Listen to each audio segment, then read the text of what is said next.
ఓం శ్రీకృష్ణ పరబ్రహ్మణే నమః. శ్రీమద్భగవద్గీత ప్రథమోధ్యాయः అర్జున విషాదయోగः. ధృతరాష్ట్ర ఉవాచ ధర్మక్షేత్రే కురుక్షేత్రే సమవేతాయుయుత్సవః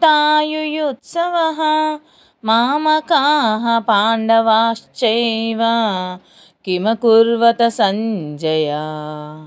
ధృతరాష్ట్ర ఉవాచ ధర్మక్షేత్రే కురుక్షేత్రే సమవేతాయుయుత్సవః మామకాః పాండవాశ్చైవ కిమకుర్వత సంజయ. ధృతరాష్ట్రుడు పలికెను, ఓ సంజయుడా, కురుక్షేత్రము ధర్మాచరణమునకు ముఖ్యమైన చోటు. నా కుమారులగు కౌరవులున్ను పాండురాజు కుమారులగు పాండవులున్ను యుద్ధం చేయగోరి అచ్చట చేరియున్నారు. అచ్చట వారేమి చేసిరి?